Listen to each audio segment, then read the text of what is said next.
some exciting research to explore.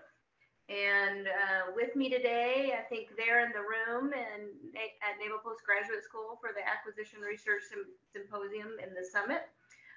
We have Kelley Poree, who is going to speak to us today on educational leadership, collaboration, and relevance. A get real, get better approach to innovating major weapon system cost analysis, price analysis, and contract negotiations in higher education. We have Keith Gibson, who's going to speak to us on fast following, both the CSOs and OT approach with some significant lessons learned that he experienced firsthand. And then we have Emily Murphy, who will be speaking to us on small disadvantaged business goals, the effects of recent administrative changes. So I would like to turn it to the panel so that they can introduce themselves briefly, and then we'll get into their presentations. Over. Good afternoon, ma'am, and esteemed colleagues. My name is Kelley Poree, and I'm a lecturer at the Naval Postgraduate School, where I teach acquisitions and contract management. Good afternoon, everyone. My name is Keith Gibson. I run a small business called RUNYARA. I spend most of my time recently supporting the Chief Digital and AI Officer. Hi, my name is Emily Murphy. I'm a senior fellow with George Mason Center for Government Contracting. I was previously the GSA administrator and spent 9 years on the Hill doing acquisition policy. I think they're letting me go first. Right. Chivalry. So, in 2021, when President Biden took office, he started announcing goals for increasing the participation of small disadvantaged businesses across the industrial base. Did through a series of speeches, an executive order, and several memos that came out of OMB. Those indicated that we were going to try and reach a 15% goal by 2025, but it laid out some other goals. And I wanted to see what the effects of that policy change has been looking at the last 2 years. And whether we've met those goals. But I'll start off by doing a really quick description of what is a small disadvantaged business, or an SDB. It is a company that is owned by a socially and economically disadvantaged person. Social disadvantage means you're in one of the specified categories that SBA has, and they have a long list of specified categories. Notably, though, it does not include women. Additionally, you must be economically disadvantaged, which goes to an overall cap on your net worth, a cap on the size of your business, and a cap on your salary itself. So all of those have to be met. It is essentially the same definition as an 8A, but it is a self-certification program, which, as we'll see, poses some challenges. So what were the goals for, what were the outcomes sought in raising with this policy? First one was to increase the dollars going to SDBs, decrease the opportunities for traditionally underserved entrepreneurs, to increase baseline spending for non-SDB companies such as hub zones, service-disabled veteran-owned small businesses, and women-owned small businesses, and to broaden the industrial base. So what were the results? If we look at the dollars, the first thought is that looks pretty good. We've gone from 2018 with 9.65% to 11.12% in 2022.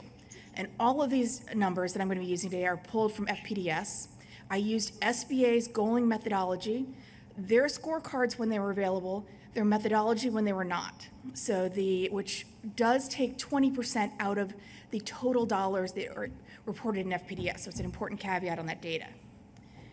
But what you will see is that the SDB increase from 2018 to 2020 was 0.73%, and the increase from 2020 to 2022 was 0.74%. And if you actually go back to about 2008, which was the first year that SDB set-asides and sole sources were not allowed, you'll see that you've actually seen a fairly consistent growth in that entire period.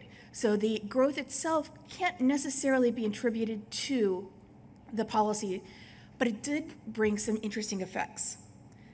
We saw that SDB only spend, so companies that are only certifying as SDBs, accounted for 61% of those dollars, which was up from about 59.6% in 2020.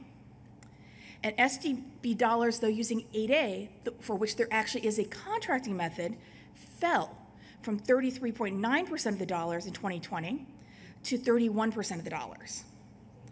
And so the dollars that we're reporting here are from companies that, 40% of this is from self-certifying companies. And one thing to keep in mind with that is that without a certification, and until last month without any protest process, now SBA itself can challenge a company's SDB status, but a competitor cannot. We are finding over 100,000 women-owned small businesses have certified as SDBs.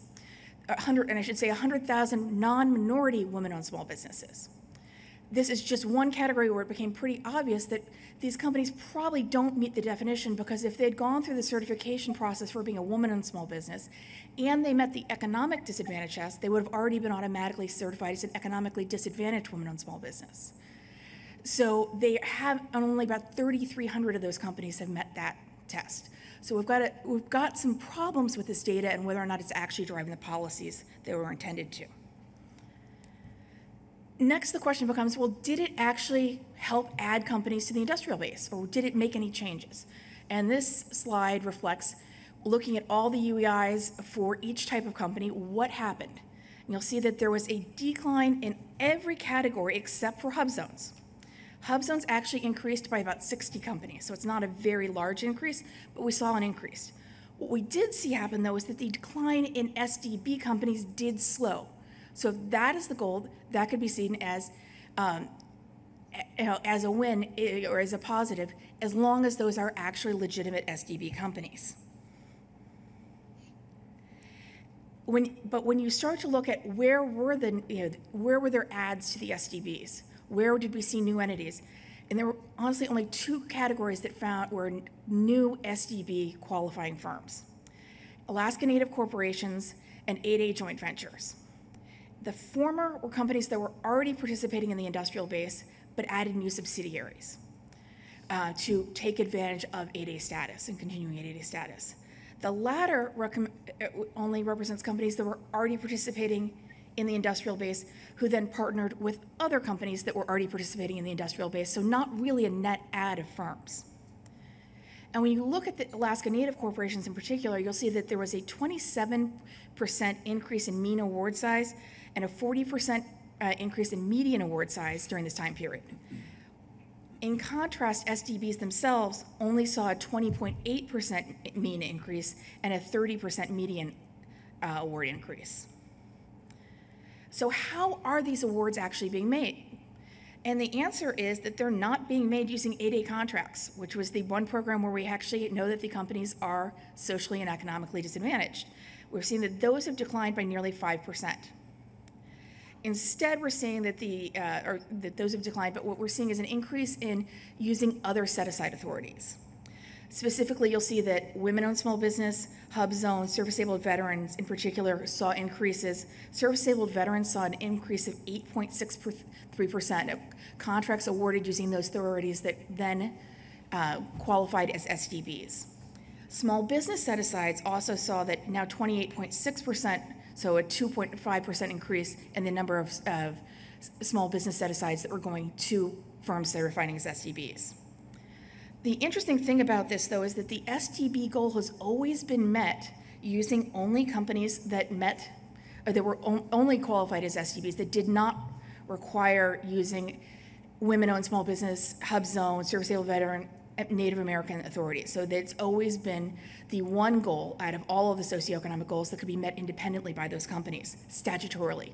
It cannot be met using the new administrative goals that are 12% this year.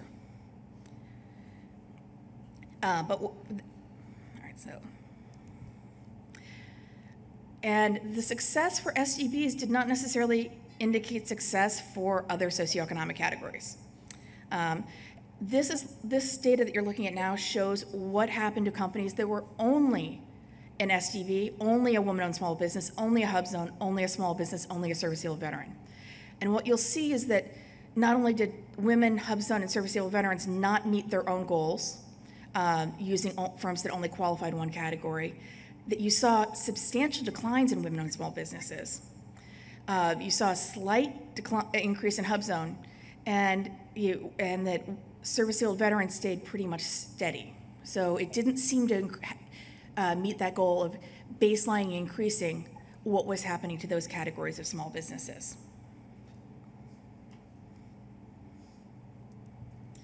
So based on the goals that were enumerated by the administration for why we were implementing this policy, of trying to attract new firms, to try to get more dollars to qualifying firms, to help women-owned small business, hub zone, service-able veterans, I'd suggest 3 recommendations.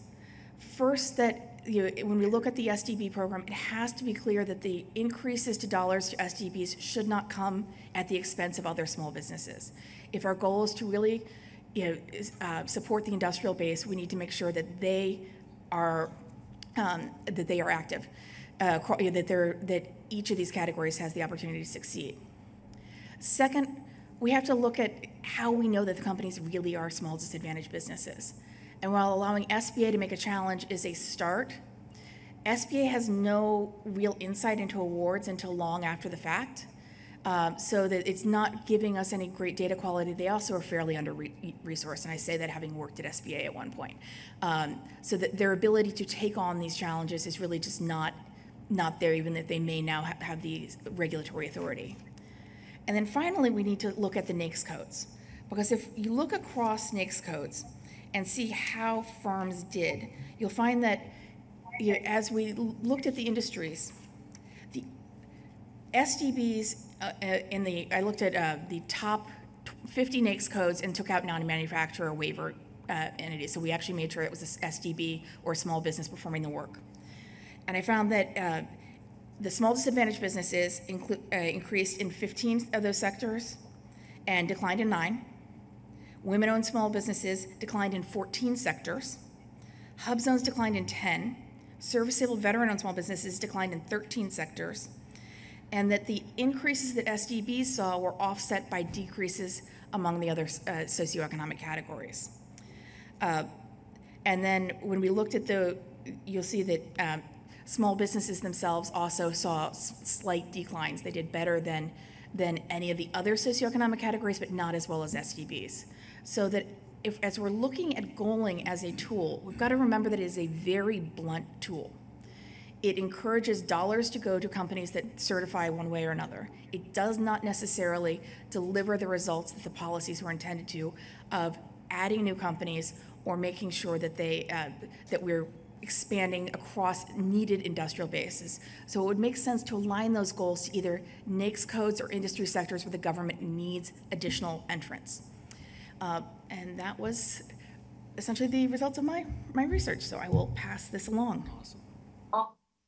But before we move to our next speaker, I just wanted to laud Emily for really doing some in-depth research, which highlights, some of the complexities when dealing with policy and how it really reinforces that we need to go back and make sure that, especially when we have competing priorities, that we're very clear with what we're trying to achieve. So thank you, Emily.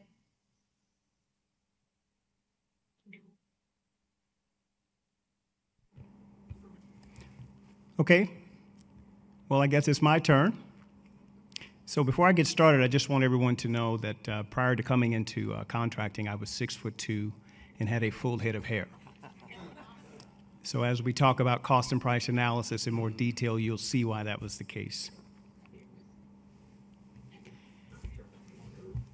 So as we look at educational leadership, collaboration, relevance, a get real, get better approach to cost and price analysis and contract negotiations in higher education, in particular, innovating cost and price analysis as well as contract negotiations. When you consider the research issue, one thing one has to consider is that buyers and sellers operate in a turbulent 21st century defense acquisition system as well as national security environment, where mission execution pressures as well as limited resources and faster decision-making in major weapons systems, cost and price analysis, and contract negotiations converge.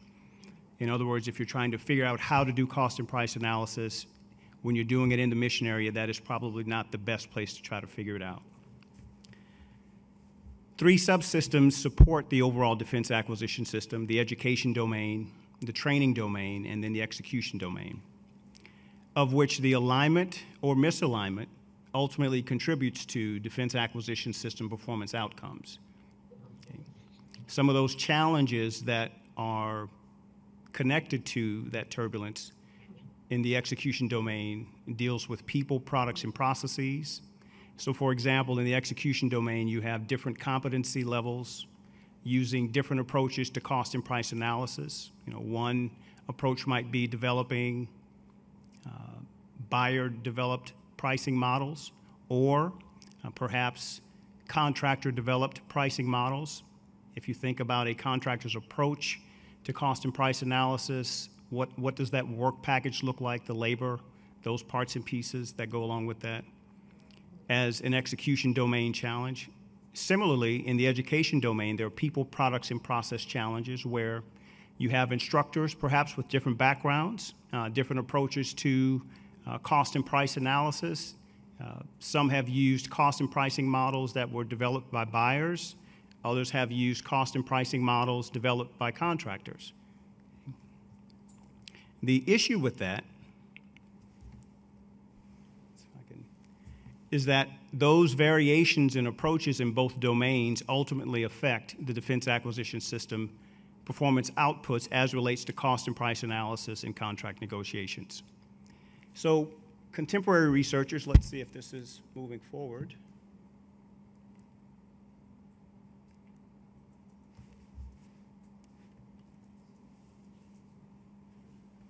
Okay, so for some reason it's not changing here. Yes, maybe. There you go. Okay, let me go back one more.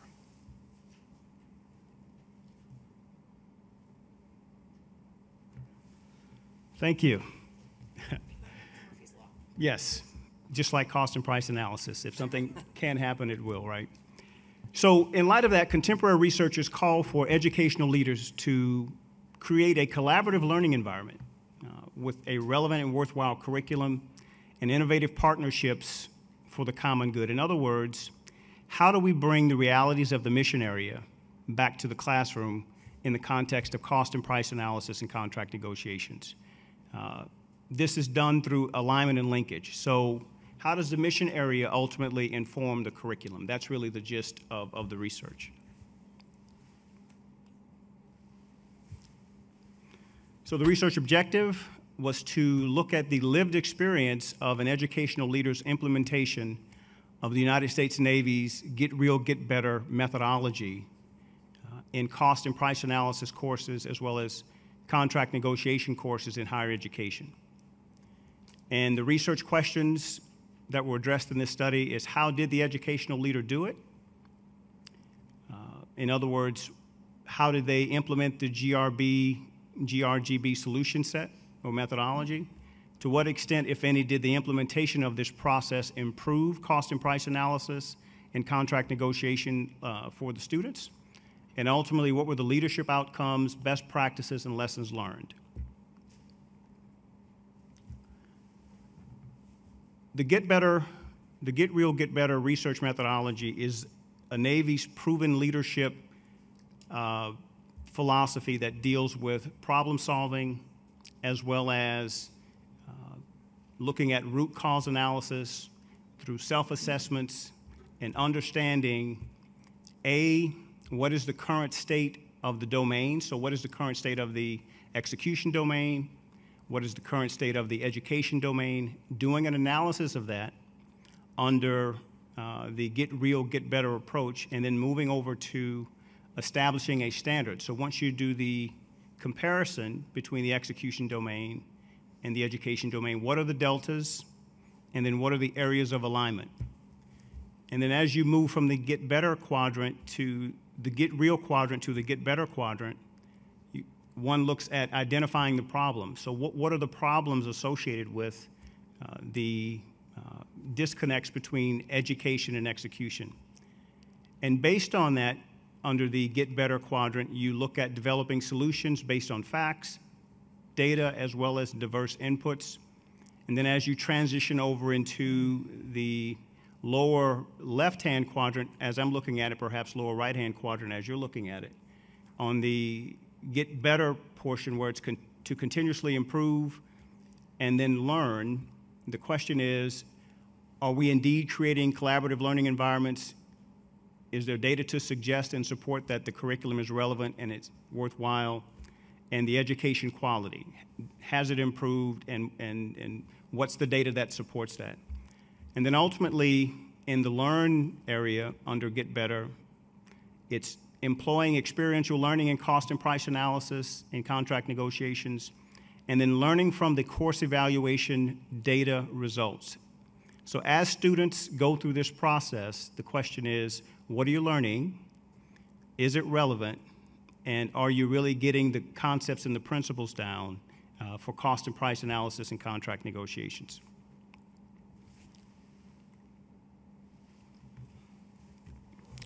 Okay, so here are the research results, and what I'd like to do is take some professorial liberties and get up to the podium, because I think it'll be a lot better for us if I do that.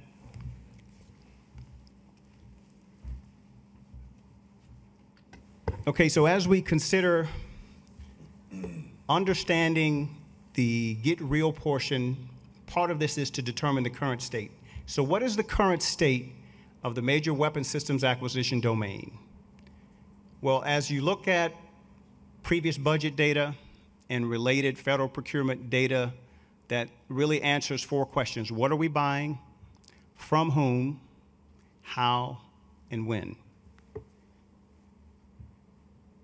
Characteristics of the major weapon systems domain revealed, or when you look at the data and you analyze the data, there are 15 major defense contractors that support 83 major defense acquisition programs within our inventory. The majority of these major defense contractors use ProPricer Contractor Edition as a proposal development software platform. Buyers and sellers use consistent appropriation types, research, development, test, and evaluation, as well as procurement. There are consistent contract types in the major weapon systems domain, typically cost type or fixed price with variance based on what we're buying. And when it comes down to contract methods, the majority of the MDAPs, or major defense acquisition programs, are a sole source FAR Part 15 contract by negotiations environment. So there is consistency despite the complexities or perceived complexities of the defense acquisition system. There are relatively constant contractors, major weapon systems, appropriation types, contracting methods, and contracting processes. So that's the execution domain. In the education domain, where we see students come into the Naval Postgraduate School, let's see. There are variations in entry points into the contract process, right? Cost analysis, price analysis. The Marine Corps views contracting differently. The Navy views contracting differently. So as we have a wide range of students, diverse learners, each of them come to the contracting process with different backgrounds and different experiences. Okay. So when you look at the education domain and the execution domain, the question is, what are some of the deltas that are associated based on that analysis, and how does that help us to establish a standard? So when you compare the execution domain, which is relatively constant, common contractors, common weapon systems, contract types, methods, and appropriation types, and then you look at the education domain, there are 5 areas of alignment that came out of the analysis. One is major defense acquisition contractors. In the execution domain, both buyers and sellers have a good understanding of what we're buying, but in the education domain, there's limited understanding of what those areas are. The common contractors, common contract types. So that's an area of alignment. The same thing holds true for appropriation types. And then when it comes down to sellers developing proposals using software, in the execution domain, there's limited understanding of the fact that major defense contractors use a common proposal development software platform by buyers in the execution domain. Very little awareness of what that is in the education domain. So again, that's another area of alignment. So these 5 areas of alignment ultimately form the standard from which we can consider how do we bring the realities of the mission area into the classroom. And so as we transition from the get better component where we've established a standard, now we have to think about how do we identify problems and develop solutions. Well, given the fact that the education domain contains a population with different entry points into contracting and different and diverse experiences, the question is now, how do you take what you already know about the acquisition system to perform or to provide a baseline from which to minimize those variations that we have based on the students? Okay, so in light of all of that, to develop,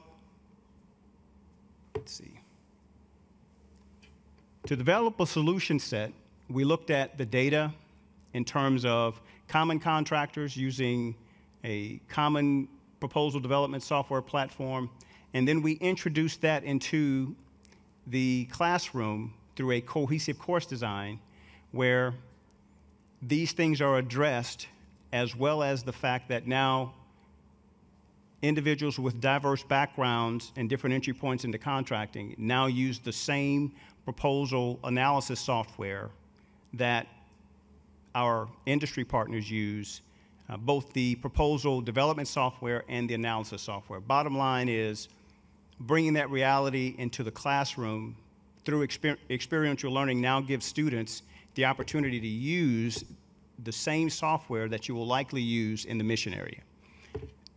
And the gist of this is to make sure that whatever happens in the classroom, there's not a great departure from that once you get to the mission area.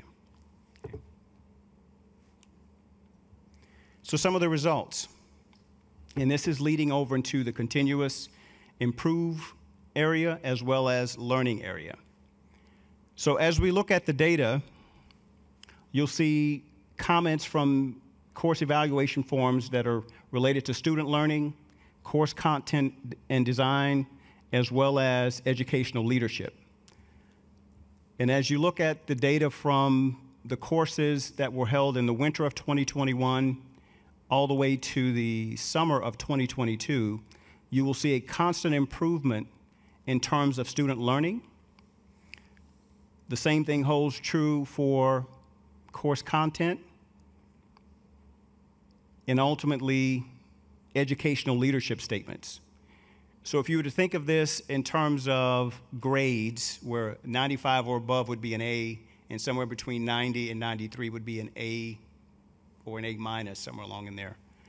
You can look at the consistency across multiple offerings of the course with different individuals to highlight the fact that there is quality education and there's improvement taking place as we look at the delivery of bringing the reality of the missionary into the classroom. Viewed a different way, that same data and those same statements that are related to student learning, course content design, and educational leadership, if you look at the data in descending frequency order, what you'll find is that the data, or the order of the data statements have changed. So when you think about the frequency at which students looked at educational leadership, you'll see a cluster of comments that center on educational leadership, another cluster and reordering of comments that center on student learning, and then the final cluster of comments that highlight course content and design. So what this data suggests is that educational leadership creates the conditions for student learning through relevant course content and design. Now, there are some limitations to the study. Anytime you do a study about yourself, that's called an auto-phenomenological study, it's inherently subjective as it relies on the researcher's perspective. Also, because it's based on the researcher's lived experience, there may be difficulty in determining reliability. However, the reason that I included the course evaluation data is to offset some of those limitations. And finally, the recommendations and conclusions. Conclusions. Educational leadership is required to assess and interrogate your own personal assumptions when it comes down to course content and design. You may think it should be one way, but the data should allow you to make decisions that should bring a better degree of alignment between the mission area as well as the education domain. Collaborative problem solving involves stakeholder input, so it takes more than one person to innovate cost and price analysis and contract negotiations inside of the education domain. When you look at the data, 83 of the 111 students that have taken the course responded with favorable responses that the course enhanced critical thinking skills. 84 of the 111 students that took the course responded or agreed strongly with the relevance of the course content design. These results are consistent with one of the well-known adult learning theorists, C.O. Houle, which his theory is called the fundamental system of education design, and it emphasizes that whatever we do in educational planning in terms of the activities must be based on what the individuals are going through in the mission area. So the final part of this deals with leadership lessons learned, best practices, and some additional recommendations. The main leadership lesson here is that educational leadership does support student learning, but it has to support that through relevant course content. One of the best practices that came out of the research was that when you identify areas that are red, in other words, if your curriculum does not necessarily address what's in the mission area, to use that to help drive improvements.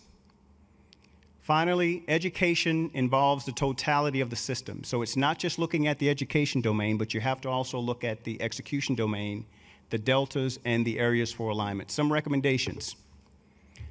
Within this framework of cost and price analysis and contract negotiations, up to this point, we've only dealt with active duty military and DoD civilians. One of the recommendations is to consider the feasibility of government and industry co-education in cost and price analysis and contract negotiations. We end up in the mission area based on our variations in training and education. In other words, our paths to training and educating in cost and price analysis and contract negotiations may differ, but those differences tend to manifest in the execution domain, where decision speed is high and the need for accuracy is high. Finally, government co-education, government industry co-education, if we can do this before buyers and sellers enter the mission area, perhaps then we can increase accuracy and decision speed ultimately for the common good. Okay, so that's all I have, and hopefully you see why now I'm 6 inches shorter than I was in the infantry, and now that I'm in contract, now that I'm in contracting, hopefully I can grow a little bit more. Thank you. Thank you, Kelley. Very good research. I mean, you had me at looking at the turbulence in the execution domain, which is something that's near and dear to all of our folks in government contracting, and how important it is to come to a price fair and reasonable. So, highlighting those disconnects, getting feedback from students, and really diving deep into that educational learning, continuous learning, and lessons learned from that, and making sure that relevant course design and the construct of that for the students there is a huge component for the impact and the effectiveness of adult learning. So thank you, Kelley. This presenter is Keith Gibson. So over to you, Keith. Thank you, ma'am. Appreciate it. I don't know if I have professorial liberties to exercise to use the podium, so I'll sit here to start. I want to thank Kelley, thank Emily, Major Treviño, just a fantastic event. I want to thank everyone attending. A little bit about me. So I joined the Air Force when I was 18, still in high school, had a really good run, enlisted guy, became an officer, and when I did, my mentor said, If you're gonna go into business, become a contracting officer. For 2 years, I was like, man, why did you tell me to do this? I don't get it, it's complicated. But fast forward 13 years, I love it. I love what we do. There's so much opportunity. So thanks for being here today to learn about what we're going to talk about, largely based on the commercial solutions opening. Is anyone familiar with the CSO? A little bit, okay. Still get nervous when there's a senior master sergeant in the front row here. Okay. Okay, good. They don't bite anymore? What's going on? Okay, so the CSO. So our I guess research question here was, can we use a commercial solutions opening to gain technical advantage, right, against peers, near peers? The commercial solutions opening very quickly was a product of the 2017 NDAA. Essentially some smart people, Victor Deal being one of them, if you want to just Google Victor Deal CSO, fantastic guy, said we've got to find a better way to basically get to innovative technologies, and we'll talk more about that. The CSO was kind of pioneered by DIU, Defense Innovation Unit. Was anybody at the Ash Carter Exchange in Washington, D.C. yesterday by chance? I'm the only one on 4 hours of sleep. Okay, awesome. Fantastic event, but I would really encourage you to look into the Special Competitive Studies Project headed by Eric Schmidt. Ash Carter recruited Eric Schmidt into DoD and really started this innovation ecosystem when we're talking about data, AI, robotics, all these things that we're really focused on in the warfighting effort. So long story short with this kind of long-winded sentences, can we use the commercial solutions opening to gain technological advantage? The second part of the question was, do we have an acquisition workforce that knows how to use it? Not dunking on anyone, but not yet, right? We're not there, and that's okay. That's a part of what this is about. I will say very quickly, and it's not necessarily a plug, I'm the Vice President of Technology Acquisition for the National Contract Management Association's Washington, D.C. chapter. We have an awesome event going on the 18th and the 25th. We've got DIU, we've got DARPA, completely virtual, talking about CSOs, talking about OTs, would encourage everybody to get involved. They're fantastic and they break it down very simply. So moving on. The research issue. I love the DAU contracting cone. We all love it, we know it. I'm gonna talk very quickly about this formula, CSO plus OTA. I stop here because when we're talking about education, this is where people get hung up the most. So a CSO is a solicitation, like a broad agency announcement, a general solicitation, right? It hangs out there. For us, we had AI problems, so we said, what can you tell us about computer vision? Whatever it is, it's your way to get things and solicit. The OT is your contract, right? So when we're transitioning from the blue side to the green side, that's going from transition from the solicitation to the actual agreement. I'll hammer home on that quite a bit, a really important distinction.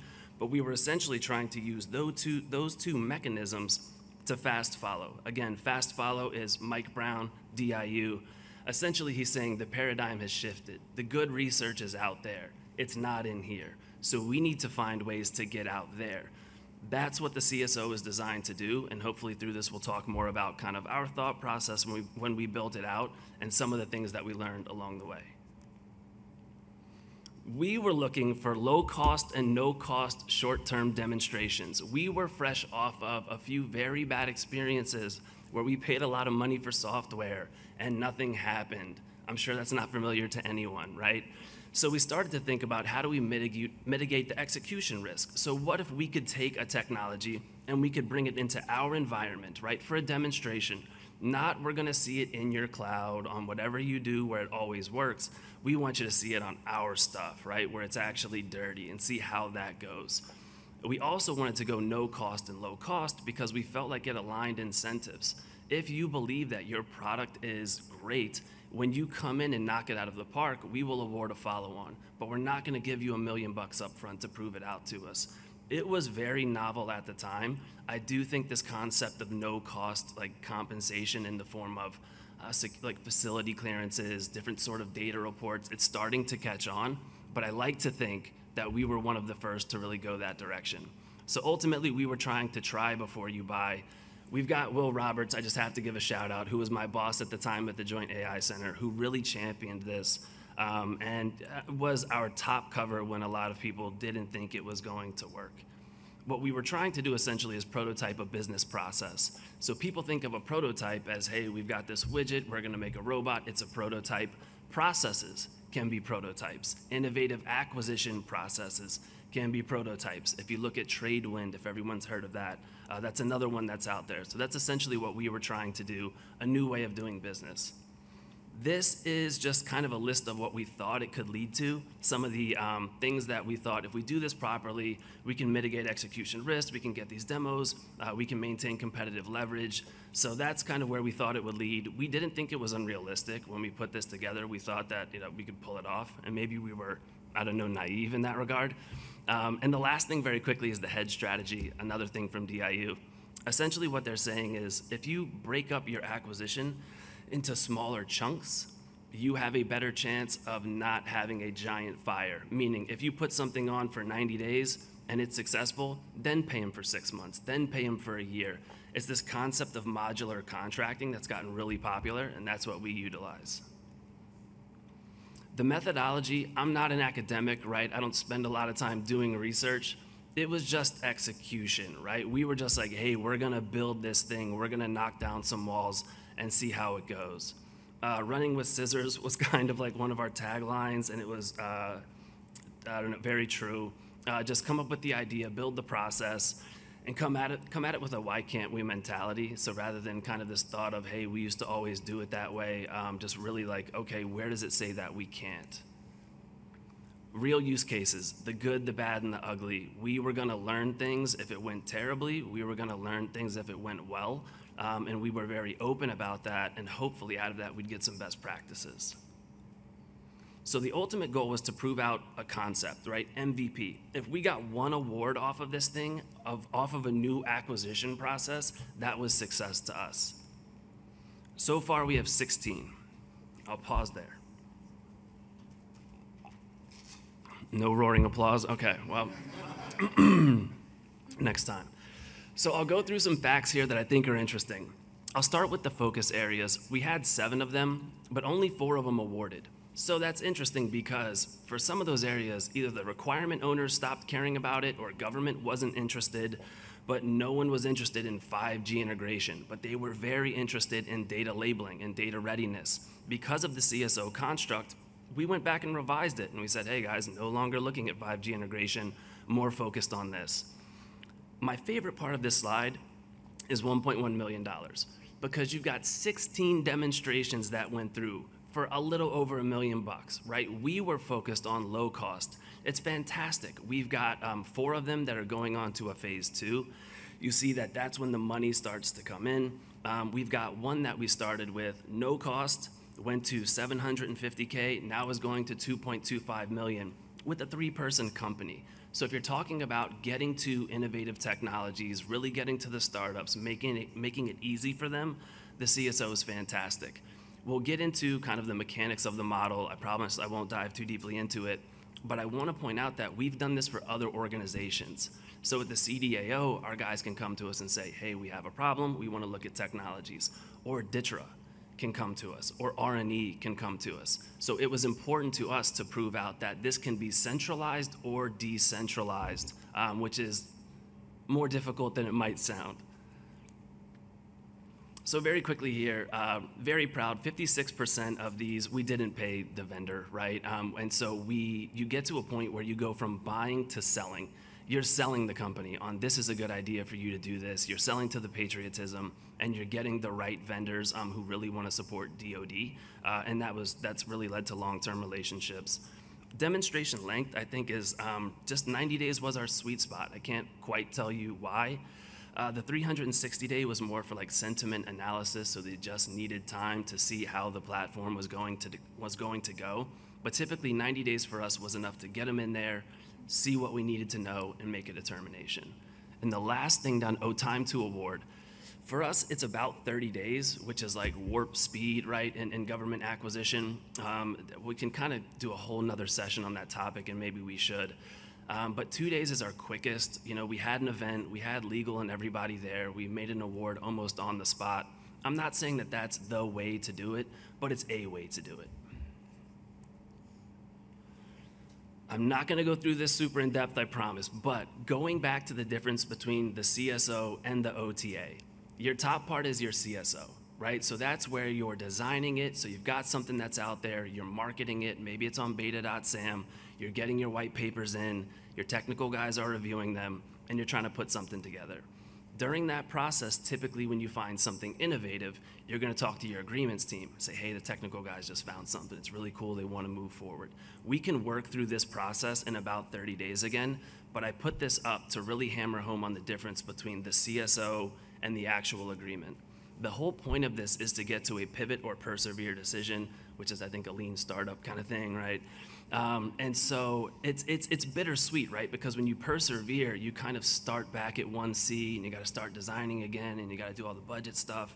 But it means that you did what you were meant to do and you got something significant. The pivot, we haven't had a ton of like terrible breakup conversations. Typically the process is so collaborative that everyone kind of knows if it's going well, knows if it's not, and no one's surprised when we get to the end. And we also do a really good job of trying to help them go somewhere else, right? So if you did a demo for us and it wasn't a good fit because of the data set, maybe AFWorks has something, right? Maybe ARL has something for you, and I think that leads to a better relationship. One of the last things I'll hit on is dual prototyping. So if you can run that process, but you can do it for 2 or 3 demonstrations at a time, it's awesome. So a very quick example, this is a real project that we did. We had a bunch of drone footage. These guys said it's really shaky and it's got a bunch of clouds in it, but there are software platforms that can stabilize it. They can see through the clouds.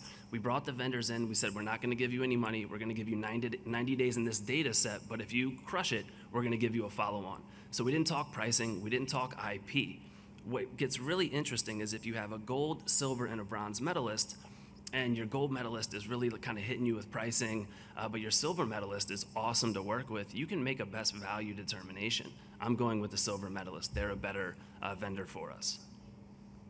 So the research conclusion, we can, right? The CSO plus OTA model, it's really, I think, starting to gain traction. We heard a lot about it at the Ash Carter event. And what's really important about this, I think, that we proved is that you can do it at a local level. You don't have to go to DIU, even though you can. And that's important because I think we're going to get to a point where every CTO is going to have a CSO. We're not going to be buying less technology, right? And there are a lot of people out there that don't want to go to, they're not buying unmanned submarines. They don't need to go to DIU. They need an in-house capability because they've got a process that they want to automate. And you can do it with a small team, which we proved out pretty successfully. Going to the second question, do we know how? I think it's safe to say not yet. And I think a lot of that is education. So we've, like our company has like the Federal Railroad Administration reaching out to us, all these people that want to know about CSOs. So that authority, I think, is going to spread beyond DoD, and I'm hopeful that that happens. But there will be a lot of hands-on experiential learning that needs to happen in order to get everybody comfortable with the process and with the mechanics of it. And that's it. Thanks. All right. Thanks, Keith. Yeah, you know, the innovation ecosystem is near and dear to all of our hearts, especially if you're in the Department of Defense. And I like how all 3 of you, before we go to questions, not quite sure that you guys rehearsed this beforehand, but all 3 of you talked about alignment and the importance. You know, Emily was the alignment of policy to goals of that policy. And Kelley was talking about, you know, making sure that we align our education with our execution goals. And then, and lastly, Keith, you know, that need for access and speed to innovative technology, but the ownership, aligning the ownership of both the U.S. government acquisition personnel and the technical personnel that you discussed in your research, but also the ownership of the offerers and vendors to providing that technology. So excellent presentations by all 3 of you. And we do have one question that I've gotten in the chat. So I'm gonna ask this, and this is for you, Keith. Indigo Blakely, she asks, when you were employing the CSOs, did you come across bailment agreements as a viable method for try before you buy? This is a fantastic question, and whoever asked this, kudos to you. So we don't use them. We know that people do. And it's not that it wasn't a good fit, it's just that we couldn't do everything. So I think there's a case to be made for the bailment agreement. It just wasn't the direction that we went. All right. Well, at least looking into that and then further research, because your last question is, does the acquisition community know how to use these tools effectively? I think you said it best, where we're in our nascent stages, right? Other transactions have been around since 1958 with NASA, right? Long time. But they come in waves, and sometimes there's a pendulum swing. So now's a really right time. So I'm going to open up to the audience there. Do we have any questions for Emily, Kelley, or Keith? And if not, then I'm going to ask all the questions, but I know you guys are there for a reason.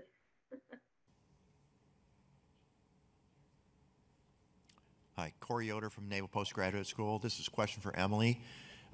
In one of the other panels, they were talking about how some of the smaller businesses trying to break into doing DoD work get hidden at the subcontractor and lower levels of supply chains simply to avoid the regulatory burden that's placed on them if they were to get direct contracts with DoD. Are we hiding the actual participation of small businesses simply because they themselves are hiding from us?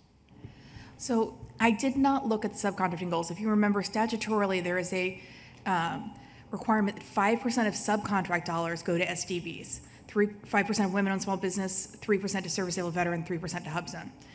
The reporting back on that, we haven't seen it's too far out. One of the interesting things, though, is that right now is only capturing first-tier data. The 2014 NDAA required that they start collecting lower-tier subcontracting data, which I thought was going to be really interesting, especially as you start to look at more and more complex procurements. Unfortunately, neither SBA nor the agencies have ever been able to agree on how to count it or what system to use. And with the problems with this beta.sam, they've never gotten around to modifying ESRS to actually capture the data. So even the first-tier subcontracting data is not the greatest at this point. This is Major Huff, call sign Rocket with Naval Postgraduate School. Professor Poree, it's good to see you. Thank you for your time and your presentation. That was excellent. I really appreciate it. Emily, you as well. Thank you. This question is actually for Keith. I really loved your brief. That was awesome. The process seems faster and a little bit more innovative, a little bit easier access to the companies and the funding. So I'm curious about the 56%. So you said that there was 56% non-monetary vendor compensation success. So out of the 16 companies, it's roughly nine of the companies. I'm just curious, who are you seeing success with on that initial non-monetary funding for their presentation and capabilities? Yeah, that's a great question, and I think it's changed over time because we've gotten better, right? And I think if you were to go back to the very beginning, we just wanted to get something through, and it was kind of a fit, right? But we were really just focused on, can we get this going? Now I think we've learned over time. I'll give you an example. Being very focused on the data.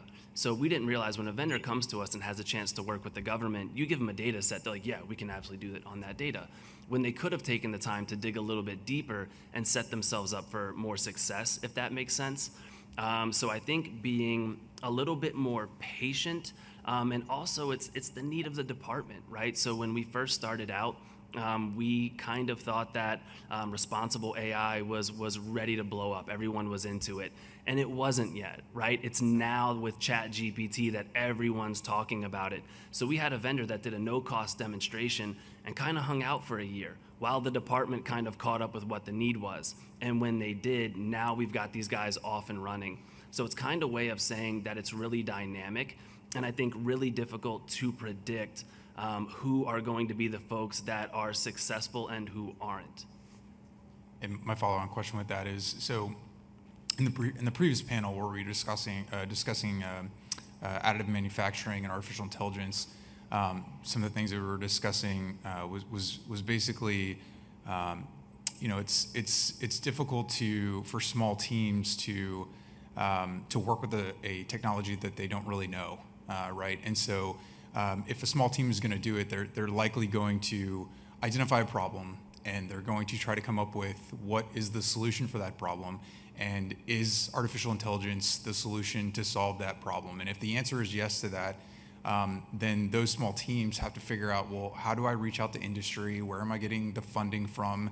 Because if a program office is not doing it, and it's a small team that's not associated with the program office, or they're not associated with the JIC or the Chief Digital Artificial Intelligence Office at the DoD or et cetera, if they're not affiliated with those, then it's difficult for those small teams to get access to the commercial industry that has the resources for a new technology like artificial intelligence to solve their problems. So I'm curious, what are you seeing is working for small teams identifying problems where AI is the solution to then team with commercial industry? What mechanisms are they using to access those commercial companies that are coming up with those solutions? And is there a template that we can just put over it? It seems like you're on to a template, and what you're briefing, that's why I was loving it, because it seems like you're onto a template. It is, and candidly, I do think that's the template, right? And there's some variations to it.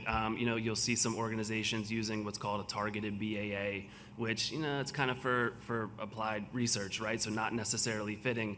I do think that 5 years from now, we will have hopefully an acquisition workforce where the CTO is supported by at least one acquisition professional that knows this model, that knows the CSO, that knows the OT. The CDAO loves this because they get access to it, right? They can be at an industry day, they can see an offset technology, they can say, hey man, we want a 90-day demonstration of this, we're gonna throw 50 grand at it. And luckily we have some really smart people, right? Who I can just say, you wanna see it, fantastic. I'm the acquisition guy, I'm not the technical guy, I don't need to know how this thing works. So we built this kind of decentralized so other people could come to us. Ditra loves it, Arnie loves it because they've used it. But can we really do that for everyone, right? We can't scale the CDAO acquisition mechanism unless we just start hiring people to get everybody to come through. So it's a way of saying, I think you're gonna have to have every CTO, every small team, right, that needs it with someone who can operate this mechanically to get them what they need. And that's really fantastic because when you have it internal, it's your own budget, it's your own needs. You don't have other people asking questions. And I think the special operations guys do a really good job with that. And on the classified side, right? Because there's, like SCO is a fantastic example of doing just some interesting things. So I guess wait is my answer. Sorry, Rocket. Oh yeah. No, I'm grateful. It was awesome. I enjoyed your presentation. I enjoyed all y'all's presentations. Thank you for your time. Appreciate it. Hi, Major Brent Bouchong. I'm an NPS student. I'm also an Army acquisitions officer. I've really enjoyed all of your presentations, Professor Poree. I'm one of your A- students, but I still really loved your class. Emily, thank you. Probably want to link up with you later. I'm part of a capstone group looking at security clearances for small businesses and the difficulties that they have, which is going to tie into my next question for Keith, is these demonstrations that you have, are they classified demonstrations? And if they are, how are you getting them on contract without sponsorship? Not yet. And that's the short answer, and for obvious reasons, right? Just the difficulty involved. So no, they're not. And I don't know that I can think of anyone, Will might know, who's doing this model on the high side. It's a goal of ours, though. I think it's just a matter of time. Thank you. Sure. All right, Senior Master Sergeant Ryan Schneff, contracting professional from the Air Force, Department of Defense Management student. First off, I want to say thank you all for your time coming up here briefing us today. We really appreciate it. My question is for Keith. I am studying with a partner, looking at OTAs and kind of comparing OTAs to FAR Part 12 type contracts, the similarities and differences. And one thing, I don't have a whole lot of experience with OTAs, and that's one reason why I took on this thesis, is that I want to learn a different portion of our craft, and they are very, very beneficial. Also, on a side note too, it sounds like you read the Eric Ries Build, Measure, Learn Lean Startup book, knowing when to pivot and when to persevere. So great book. We got to read it in one of our previous classes with Lieutenant Colonel Finkenstad. But my question is that, my understanding of a CSO, and I've talked to several individuals, one specifically, Lieutenant Dustin Golden did a CSO up at JBMDL. And so you're using FAR procedures to develop and actually solicit the CSO. And then how do you jump the DAU fan into OTAs that are non-FAR based to actually award the contracts? Because it's been my understanding that normally at the end of a CSO, normally it's a small dollar, maybe a GPC, expanded use GPC type purchase to make that initial, phase one, get them rolling. And then once you get into phase two, you do more of a maybe like a firm fixed price, FAR Part 12 type contract, not an OTA. So how do you jump that FAR CSO to the Title 10 USC for OTAs? Yeah, no, great question. And if you want to get really in the weeds, Will Roberts is right there. And I'll this definitely guy, hit you up, sir. and he taught me, I'm telling you, he's got that all figured out. For us, we use 10 USC 3458, right? So when it's out there, that's what we're operating under. So we've solicited this, right? We don't talk about the FAR, we don't talk about the DFARs. What it really comes down to, I think, if you talk to people who live in the OT world, did you tell them what you were going to do? Did you do what you said you were going to do? And if you're doing that, and then I guess it gets into kind of the Wall Street Journal test, right? Like, could you really back up what you were doing as being in the best interest of the department? You're probably in pretty good shape.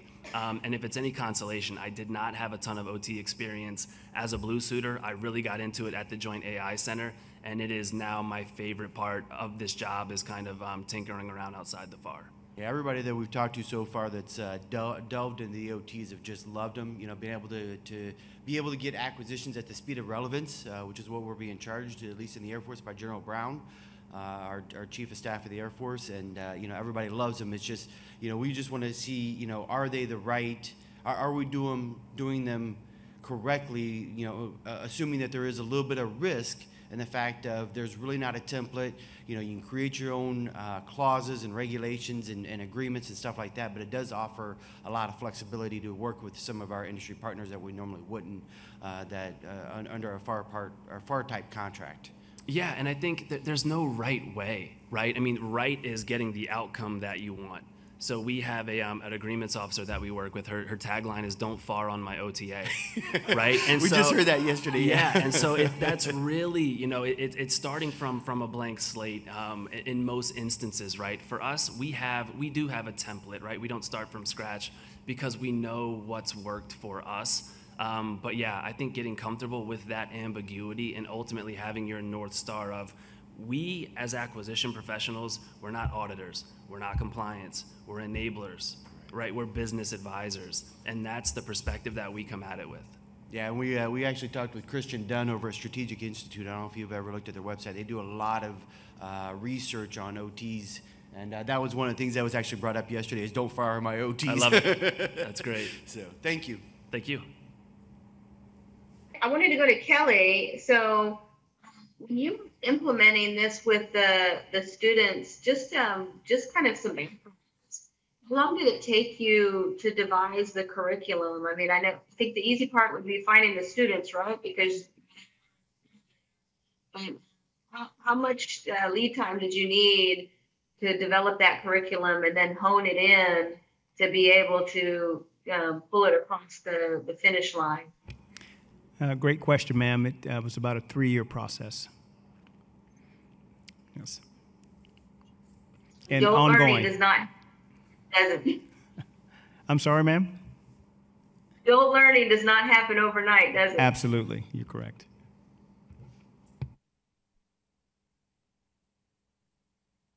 All right. So I'm going to go to Emily real quick.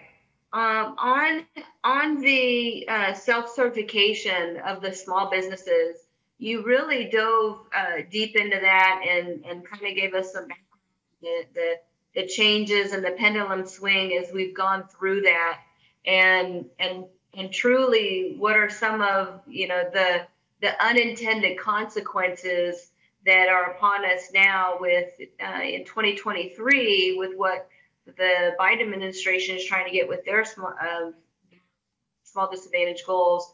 But can you talk a little bit more about the issues that you found with that self-certification? And I know you didn't have specific recommendations for that, but just for the audience there on how important that is, and just for the awareness of that.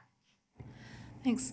So it's important to remember that until 2007, there was a certification program for small disadvantaged businesses. That went away when the decisions, various court decisions came in and challenged a lot of the authorities. I'm sorry, I shouldn't say 2007. It was 2006 was last year. 2007 was when we discontinued the use of SDB set-asides. So SBA had owned that until that time and had a certification arm. Then the idea was, no, we'll outsource it to trade associations that are specialized in this area. And then that was discontinued because there wasn't any authority for that to happen. So, and at the time, self-certification was allowed for women-owned small businesses. It was allowed for service-field veteran-owned small businesses. It was allowed for hub-zone small businesses. In the intervening years, certification programs have been applied to all of those programs. There's always been one for 8A.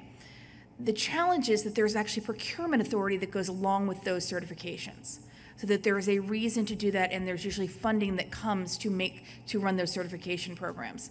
However, there is no procurement authority for SDBs outside of the 8A program, which is why it was so striking to see. I expected in my research to find that 8A contract dollars had gone up, because that seemed to be the easy button for how we were going to increase the SDB goals. We would give it to this small group of 8A companies.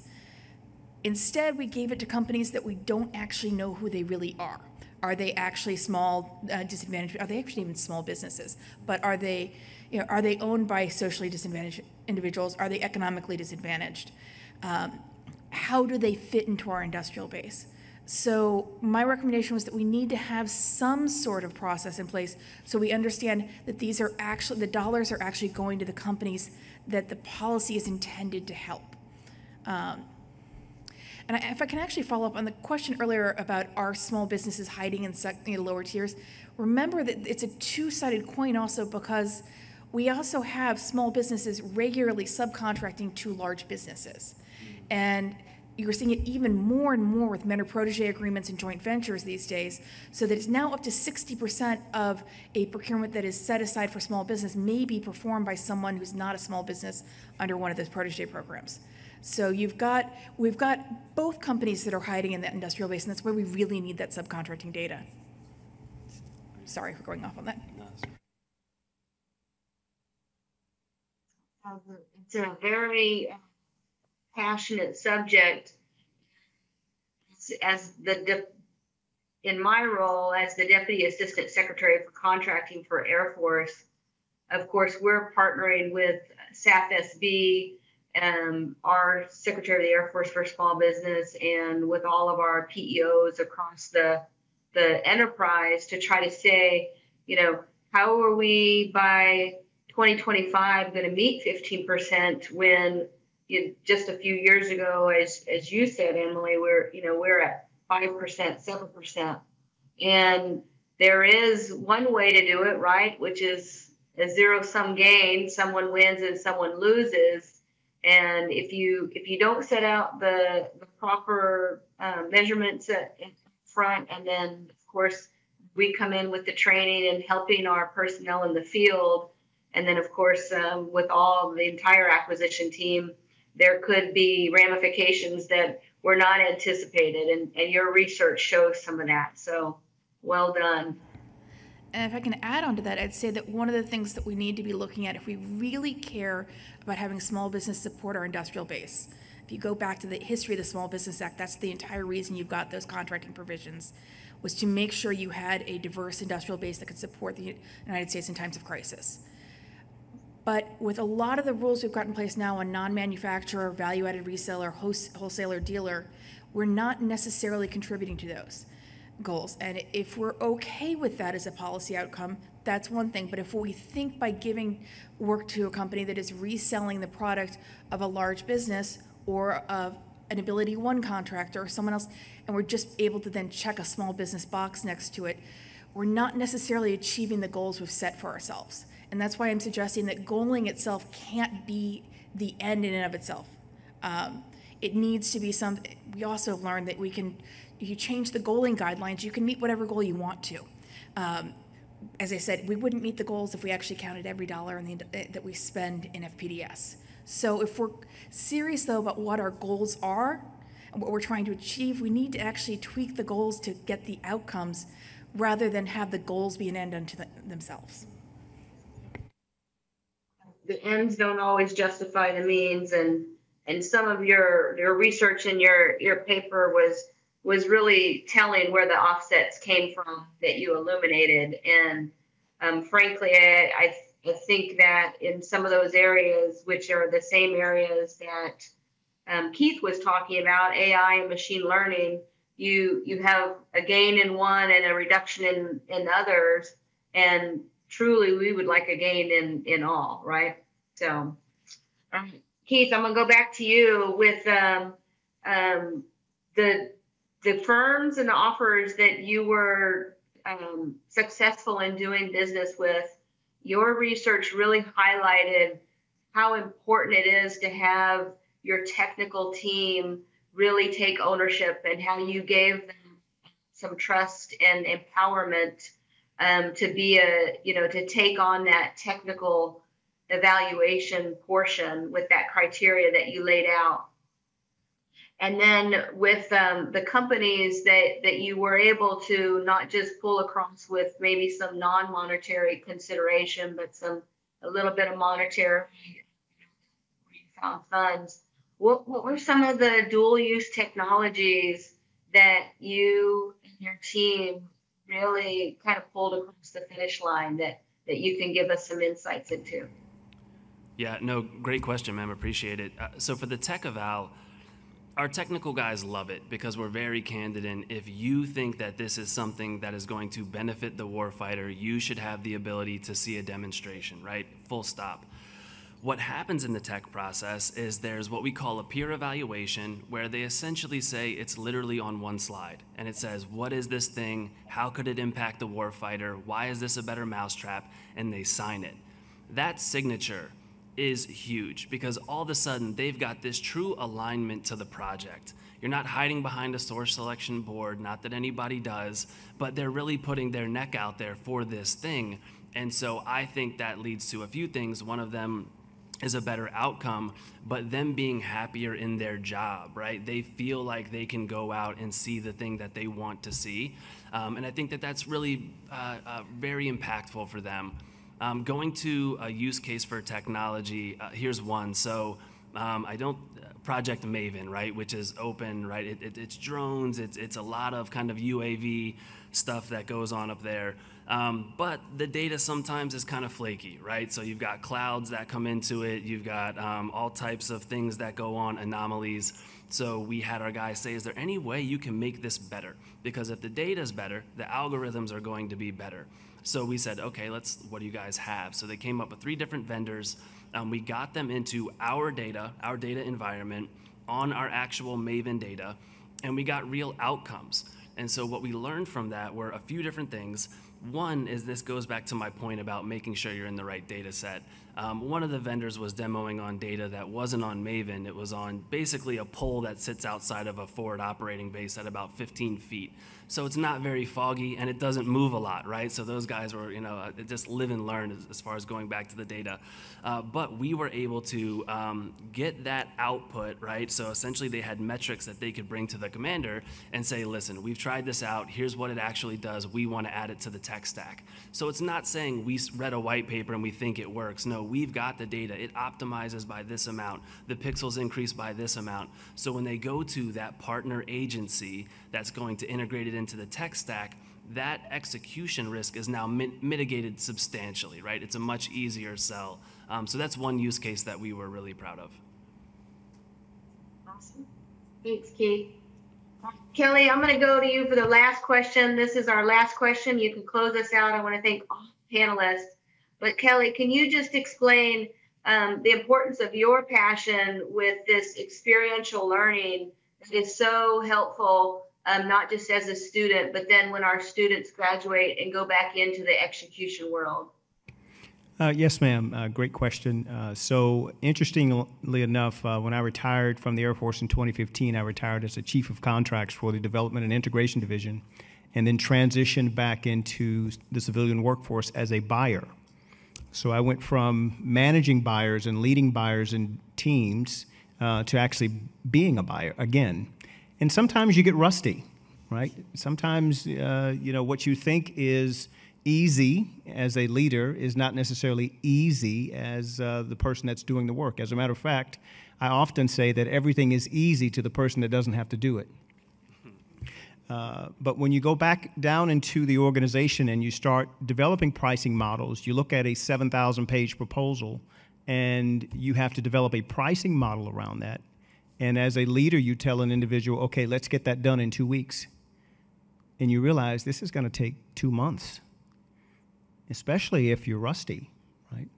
So after going through that recalibration period, it really highlighted what was important in terms of cost and price analysis and contract negotiations, understanding basis of the estimates, looking at the contractor's pricing model, and really understanding, hey, is there a better way to do this? And when I found out that ProPricer is the software platform of choice for most of our major defense acquisition contractors, then I thought it was a logical idea to incorporate that back into the classroom. So for me, it's both personal and professional because you tend to learn from pain.